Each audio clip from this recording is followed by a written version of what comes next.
Bismillahirrahmanirrahim. Assalamu alaikum. My name is Nimra Zafar. This video is made by Law Mentoring. Before watching the video, please subscribe the channel and hit the bell icon so that you may get notifications about the new videos timely. Today we will discuss about the Senate. Article 59 of the Constitution of Islamic Republic of Pakistan deals with the Senate. आज हम study करेंगे senate के बारे में, जो कि एक house है किसका, पार्लियामेंट का।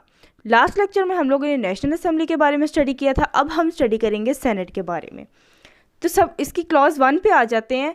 क्लॉज 1 हमें बताती है कि टोटल सीट्स या टोटल मेंबर्स कितने होंगे सेनेट के। 104 सीट्स हैं टोटल सेनेट की। अब नेक्स्ट इसी क्लॉज की सब क्लॉजेज में हमने ये बात पढ़नी है कि इन 104 सीट्स को डिवाइड कैसे किया गया है चारों की चारों प्रोविंसेस में, और उसके अलावा जो फाटा है और फेडरल कैपिटल है, इन तमाम में इन 104 सीट्स को कैसे डिवाइड किया है। Keep it in your mind कि सेनेट जो है ना, इसकी इक्वल रिप्रेजेंटेशन होती है हर सूबे में। मतलब एक सूबे में जितनी सीट्स होंगी सेनेट की, दूसरे सूबे में भी उतनी ही सीट्स होंगी। सेनेट जो है ना, ये एक यूनिटी की अलामत है, इसीलिए जो ना सेनेट कभी डिज़ोल्व भी नहीं होती। हर जो है वो सूबे को इक्वल रिप्रेजेंटेशन दी गई है। अब आ जाते हैं फर्स्ट क्लॉज की सब क्लॉजेस पे। सब क्लॉज ए कहती है 14 seats from members by the provincial assembly. मतलब 14 जो मेंबर्स हैं ना, 14 जो सीट्स हैं वो हर प्रोविंशियल असेंबली जो है उसको सिलेक्ट करेगी पर्सन को।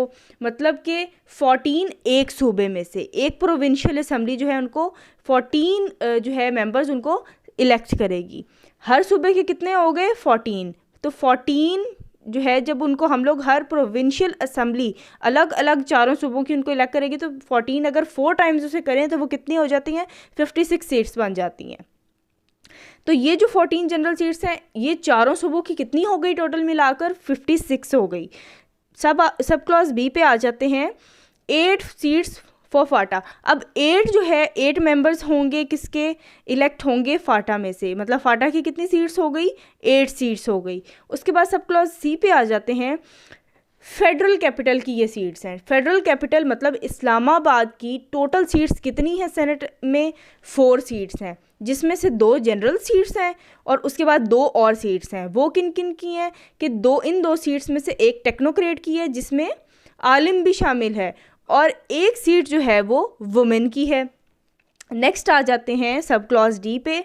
हर सूबे में से 4 वुमेन्स को सिलेक्ट किया जाएगा।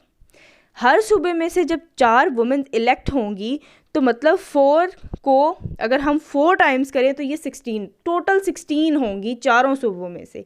उसके बाद आ जाते हैं 4 टेक्नोक्रेट्स जिनमें उलमास भी शामिल हैं by each provincial assembly. Her provincial assembly जो है अपने सूबे में से इलेक्ट करेगी 4 टेक्नोक्रेट्स को। तो 4 जब 4 टेक्नोक्रेट एक सूबे में से होंगे तो चारों सूबों के मिला के कितने हो गए, 16 हो गए। नेक्स्ट आ जाता है एफ जो है इसकी सब क्लॉज, वो कहती है 1 non Muslim from each province. एक प्रोविंस से एक नॉन मुस्लिम इलेक्ट होगा। तो टोटल 4 सूबों के कितने हो गए, 4 नॉन मुस्लिम। मतलब 4 जो हैं सीट्स वो नॉन मुस्लिम्स के लिए हैं, किसमें, सेनेट में। अब जब हम सारी की सारी सीट्स को प्लस करते हैं, 56 वो हो गई, 8 फाटा की हो गई, 4 फेडरल कैपिटल की हो गई, 16 वुमेन की हो गई, 16 टेक्नोक्रेट्स की हो गई और 4 नॉन मुस्लिम्स की हो गई। इनको जब हम प्लस करेंगे तो आंसर आ जाएगा 104। तो टोटल जो है सीट्स कितनी हो गई सेनेट की, 104 हो गई। नेक्स्ट अब हम पढ़ते हैं कि इलेक्शन जो है वो किस तरीके से होते हैं सेनेट के। ये सेनेट जो है वो कैसे उसके मेंबर्स इलेक्ट होते हैं और वो रिटायर किस तरीके से होते हैं, कितने अरसे के बाद रिटायर होते हैं। नेक्स्ट है क्लॉज नंबर 2 ऑफ आर्टिकल 59। ये बताती है कि इलेक्शन जो हैं वो कैसे होते हैं, सेनेट के मेंबर्स इलेक्ट किस तरीके से होते हैं। तो सेनेट के मेंबर्स जो हैं वो according to proportional representation elect होते हैं by means of single transferable vote. Proportional representation मतलब एक तनासुब के लिहाज से जो है ना इसकी ये इलेक्ट होते हैं। इसके लिए हम एक अलग से वीडियो बनाएंगे, लेकिन अभी हम ये समझ लेते हैं कि सिंगल ट्रांसफरेबल वोट क्या होता है। एक बैलेट पेपर होता है जिसमें तमाम कैंडिडेट्स के नाम होते हैं और जो जिन्होंने इलेक्ट करना होता है वो अपनी प्रायोरिटी के हिसाब से उनको इलेक्ट करते हैं। नेक्स्ट आ जाते हैं हम क्लॉज 3 पे। Senate shall not be subject to dissolution, कि सेनेट कभी डिज़ोल्व नहीं होती। नेशनल असेंबली तो डिज़ोल्व हो सकती है, हमने पढ़ा था, लेकिन सेनेट कभी भी डिज़ोल्व नहीं हो सकती। और इसी क्लॉज में बताया हुआ है कि सेनेट के मेंबर्स की जो टर्म है वो 6 ईयर्स होगी, मतलब हर सेनेटर जो है वो 6 ईयर्स का अपना टेन्योर पूरा करके रिटायर हो जाएगा। ठीक है, अब इसी के सब क्लॉज ए में हम पढ़ते हैं। अब हमने ये पढ़ना है, जैसे हम लोगों ने 14 सीट्स जो है पढ़ी थी कि हर प्रोविंस से 14 सीट्स होंगी टोटल, जिसका हमने पढ़ा था कि 56 हैं वो। तो हर प्रोविंस से जो 14 इलेक्ट होकर आएंगे वो रिटायरमेंट उनकी कैसे होगी, वो कैसे रिटायर होंगे, ये अब हम पढ़ेंगे। ठीक है, अकॉर्डिंग टू क्लॉज 1 में जो हम लोगों ने पहले पढ़ा था, अब इसके अकॉर्डिंग 7 जो होंगे ना उन 14 में से, हर प्रोविंस में से 14 थे ना हम लोगों ने इलेक्ट किए, तो उनमें से 7 पहले 3 साल में रिटायर हो जाएंगे और जो बाकी 7 रह जाएंगे वो आफ्टर नेक्स्ट 3 ईयर्स जो है वो रिटायर हो जाएंगे। अब ये एक थोड़ा सा ट्रिकी सा इसका प्रोसीजर है, ये अब हम समझते हैं कैसे। ये 3 साल हैं और ये 3 साल हैं, 6 ईयर्स का टेन्योर हर मेंबर ने पूरा करके जाना है। ये वाले जो 7 मेंबर्स थे ना, समझ लो कि इन्होंने अपना ये टेन्योर भी पूरा कर लिया 3 साल का, और ये भी, मतलब 6 साल का टेन्योर इन्होंने पूरा कर लिया। अब ये जो 7 मेंबर्स हैं ये रिटायर हो जाएंगे, ये अपना 3 साल का ये टेन्योर भी पूरा करेंगे और रिटायर हो जाएंगे। अब जिन्होंने अपना ये 3 साल का टेन्योर पीछे वालों ने पूरा कर लिया है, ये यहाँ शिफ्ट हो जाएंगे। ये जगह जो खाली होगी, हर 3 साल के बाद सेनेट में इलेक्शंस होते हैं। टेन्योर 6 ईयर्स का होता है, लेकिन इलेक्शन क्यों होते हैं 3 साल के बाद, कि जब ये मेंबर्स इस जगह पे चले जाएंगे अपना नेक्स्ट 3 ईयर्स का टेन्योर पूरा करने के लिए, तो जब ये वाली जगह खाली हो जाएगी मेंबर्स की, तो दोबारा से इलेक्शंस होंगे और 7 मेंबर्स ही दोबारा आ जाएंगे यहाँ पर। ठीक है, तो जब ये फिर यहाँ पर जाएंगे तो पीछे से दोबारा इलेक्शन हो जाएंगे, फिर जब दोबारा वो यहाँ से टेन्योर पूरा करेंगे, यहाँ मतलब ये अब जैसे हैं ये 3 ईयर्स के यहाँ टेन्योर पूरा करेंगे, ये वाले जो हैं रिटायर हो जाएंगे तो ये इनकी जगह आ जाएंगे, फिर यहाँ 3 साल का टेन्योर पूरा करेंगे तो 6 ईयर्स पूरे हो जाएंगे। ये है प्रोसीजर। और जो इलेक्शन होते हैं सेनेट में वो हर 3 साल के बाद होते हैं, सिर्फ इसी जो है डिवीज़न को जो है एक मेंटेन करने के लिए, कि हर जो है वो सेनेटर वो अपना 6 ईयर्स का टेन्योर पूरा करेगा फिर ही रिटायर होगा। मतलब आधे साल में 7, फिर नेक्स्ट 3 साल में फिर 7 रिटायर होंगे। ये इसका प्रोसीजर है। ये तो हमने पढ़ा था क्लॉज 1 के मुताबिक जो 14। इसी तरह जो बाकी फाटा की 8 सीट्स हैं उनका भी सेम टू सेम यही प्रोसीजर होगा। फाटा की टोटल कितनी सीट्स हैं? 8 हैं। जैसे हम लोग उसको इलेक्ट करते हैं तो उसके आधे मेंबर्स जो हैं वो पहले रिटायर हो जाएंगे और आधे मेंबर अगले 3 साल के बाद रिटायर हो। सेम यही प्रोसीजर को हम हर सब क्लॉज में ऐड कर देंगे, तो उसकी हमारी सीट्स की जो है रिटायरमेंट जो है हर मेंबर की वो हमें पता चल जाएगी कि कैसे होती है। नेक्स्ट अब हम पढ़ते हैं इसी की क्लॉज 4। नेक्स्ट आ जाते हैं आर्टिकल 59 की क्लॉज 4 पे। क्लॉज 4 क्या कहती है कि ऐसा बंदा जिसको इलेक्ट किया जाएगा कैजुअल वैकेंसी को फुल करने के लिए, मतलब एक पर्सन जो है पहले सेनेटर था, उसने अपना कुछ 6 साल में से कुछ अरसे का टेन्योर पूरा किया। फॉर एग्जांपल 4 ईयर्स का टेन्योर उसने पूरा किया और उसके बाद उसकी डेथ हो गई। उसकी जगह पे जो पर्सन इलेक्ट होकर आएगा उसकी वही कैजुअल वैकेंसी को पूरा करने के लिए, तो फिर वो कितना टेन्योर पूरा करेगा? मतलब वो उसी की जगह पर आया है ना, तो वो 6 साल का टेन्योर पूरा नहीं करेगा, वो फिर बाकी के जो अनएक्सपायर्ड टर्म है, मतलब जो 2 साल उसके रह गए थे, मरने वाले सेनेटर के जो 2 साल रह गए थे उसी को पूरा करेगा और रिटायर हो जाएगा। नेक्स्ट आ जाते हैं आर्टिकल नंबर 60 पे। Article 60 explains about the chairman and deputy chairman. अब जो चेयरमैन और डिप्टी चेयरमैन होता है वो इलेक्ट कैसे होता है और उनका टेन्योर कितना होता है, अब ये हमने पढ़ना है। चेयरमैन और डिप्टी चेयरमैन जो है वो सेनेट के ही मेंबर्स में से बनते हैं। क्लॉज 1 कहती है आफ्टर सेनेट कॉन्स्टिट्यूटेड, कि जब सेनेट बन जाएगी, एक 104 मेंबर सेनेट के पूरे हो जाएंगे, उसकी जो पहली मीटिंग होगी, पहली मीटिंग में ही क्या सेनेट ही अपने ही मेंबर्स में से चेयरमैन और डिप्टी चेयरमैन को इलेक्ट करेगी। चेयरमैन और डिप्टी चेयरमैन बन गया।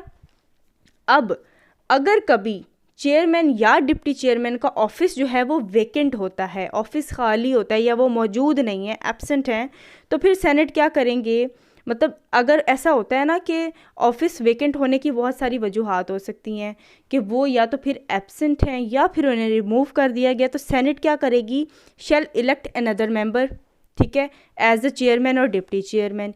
सेनेट दोबारा से अपने ही मेंबर्स में से चेयरमैन और डिप्टी चेयरमैन को इलेक्ट कर लेगी।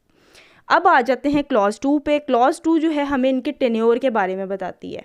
चेयरमैन और डिप्टी चेयरमैन दोनों का 3-3 साल का टेन्योर है, 3 साल का टेन्योर पूरा करेंगे, उसके बाद रिटायर हो जाएंगे। ये था आर्टिकल नंबर 60। अब हम पढ़ते हैं आर्टिकल नंबर 61।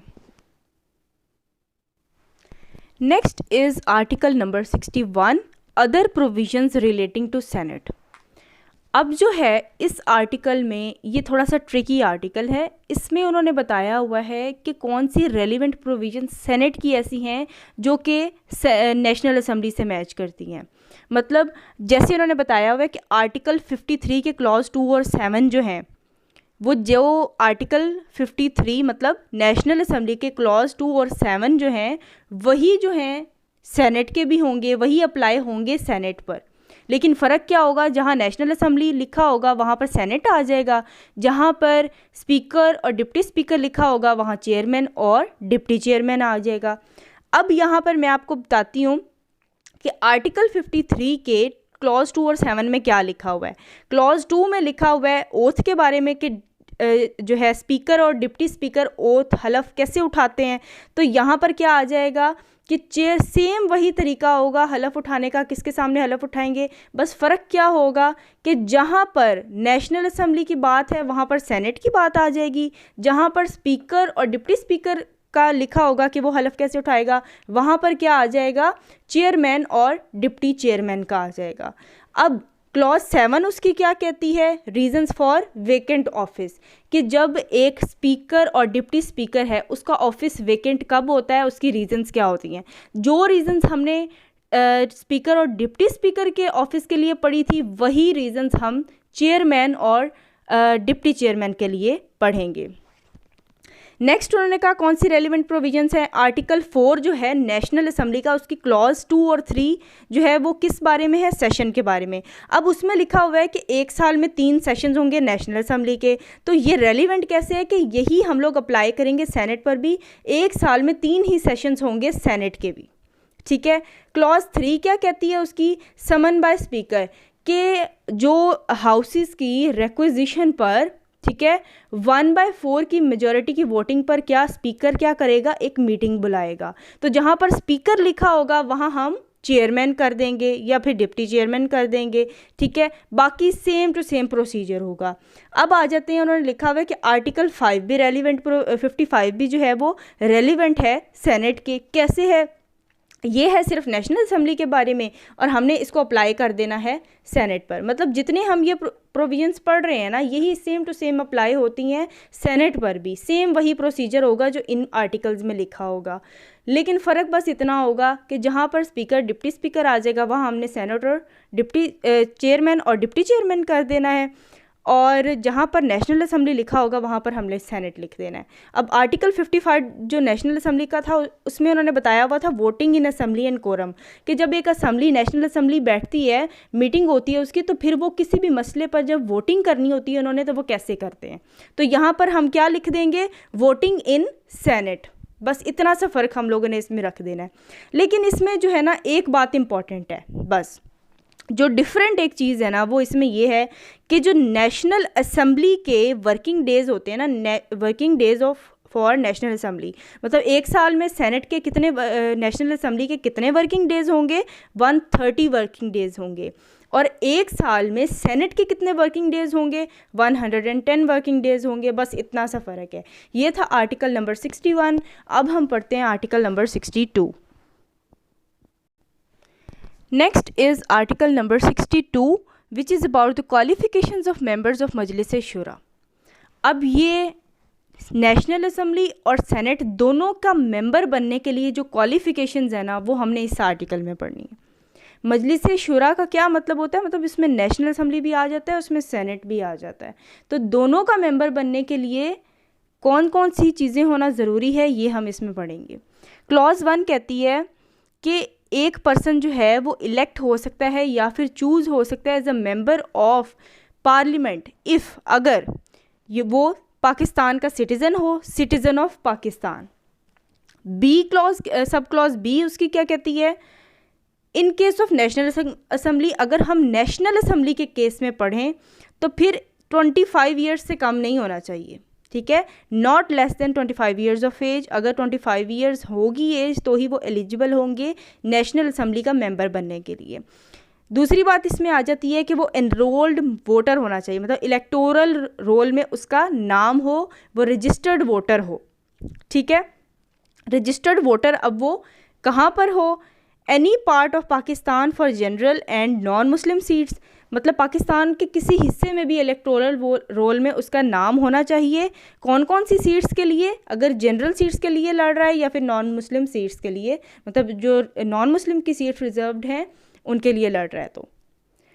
और any area in province for Muslim seats, for women seats, अगर कोई औरत है, कोई वुमेन है, वो इलेक्शन लड़ रही है सेनेट का मेंबर बनने के, नेशनल असम्बली का मेंबर बनने के लिए, तो वो क्या करेगी, अपने प्रोविंस में, वो हर प्रोविंस से वुमेन की सीट होगी ना, तो अपने प्रोविंस में किसी भी एरिया में उसका नाम होना चाहिए, वो रजिस्टर्ड वोटर होनी चाहिए।